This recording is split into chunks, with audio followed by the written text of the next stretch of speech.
Good morning বন্ধুরা, নন্দিনী লাইফস্টাইলে অনেক অনেক অনেক স্বাগতম তোমাদেরকে। তোমরা এই ডিম ভাজার ভিডিওতে অনেক অনেক সাপোর্ট করেছো, এমনকি বাংলাদেশ থেকেও কিছু কিছু মানুষ কমেন্টস করেছে, আমার খুবই ভালো লেগেছে। সেই কারণে আমি ওই কমেন্টসগুলো পড়ে খুব এক্সাইটেড হয়ে গেছিলাম। সেই কারণের জন্য আমি আজকে আবার ভিডিও করতে বসে গেলাম। আর এখন আমি দেখো সকাল সকাল ঘুম থেকে উঠে সবার ফার্স্ট কিন্তু বিছানা গুছাচ্ছি, ঠিক আছে? কারণ বিছানা তো সবাইকেই গুছাতে হয়, বুঝতেই পারছো। তো বিছানাটা গুছিয়ে নিই, তারপরে আবার আসছি তোমাদের সাথে কথা বলতে। তো ফাইনালি আমার বিছানা গুছানো কমপ্লিট। আর এখন আমি গীতা নিয়ে বসলাম, কারণ ঘুম থেকে উঠে আমি আগে গীতাটা 1-2 পাতা অন্তত পড়ি, তারপরে ঘুম থেকে উঠি, যখন সুস্থ থাকি তখন আমি গীতা পড়ি। তো গীতাটা পড়ে টোড়ে তারপরে মুখটা ফ্রেশ করব, তারপরে খাবো। আমার ঠিক বিস্কুট না হলে না জমে না সকালটা, তাই চা বিস্কুট নিয়ে বসে বললাম আর চা বিস্কুট খেয়ে যাবো।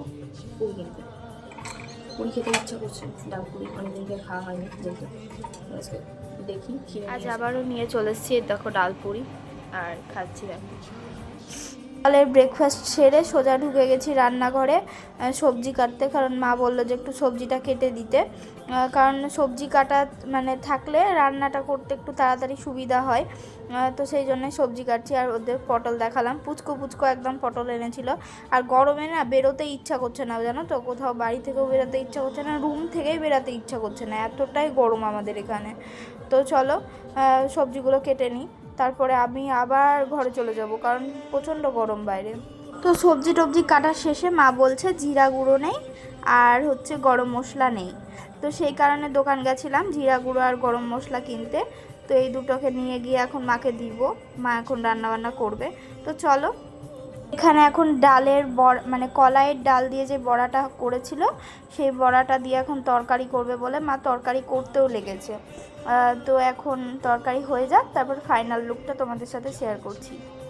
দেখো ফাইনাল লুকসটা সব ভেজিটেবলস দিয়ে করেছিল, আর কলাইয়ের ডালের বড়া করে ভেজে।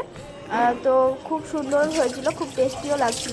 খাওয়া দাওয়া করে এখন আমি ছাদে চলে এলাম, কিছু জামা প্যান্ট কাচছিলাম।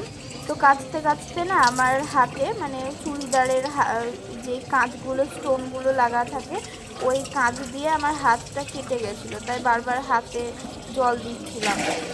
তো কাঁচা শেষ হয়ে গেলে তারপরে ওগুলোকে রোদে মেলে তারপর স্নান করতে যাবো। কাঁচা হলো, এবার চলো এগুলোকে মেলে দিতে হবে সবগুলো। আর পুরো ছাদ ভর্তি আজকে জামা প্যান্ট সবাই মেলে দিয়েছে, সবাই কেচেছে আজকে বাড়িতে জামা প্যান্ট। একটা জিনিস দেখাতে নিয়ে এলাম, কারণ আমি এখানে প্রতিদিন মাটির হাঁড়ি টাড়ি বানাই। আর দেখো এটা আমি নিজের হাতে বানিয়েছি। এগুলো আমার পছন্দ, ভালো লাগে বানাতে, যখন মন টন খারাপ থাকে তখন এগুলো বানাই আমি। তো কেমন হয়েছে সবাই কমেন্ট করবা। আর এটার পরে আবার কালার হবে, রং হবে, পালিশ হবে, অনেক কিছু হবে, এখন অনেক প্রসেস বাকি আছে এটা। আর এটাও তাই এটারও অনেক প্রসেস বাকি আছে। তো এটার কি বলতে একটু উঠিয়ে রেখেছি, এরপরে আবার হাঁড়ির যে সাইডটা ওটা হবে আর পালিশ হবে। তো আমার মন খারাপ হলে না আমি কাউকে সেগুলো শেয়ার করতে পারি না আর বলতেও পারি না।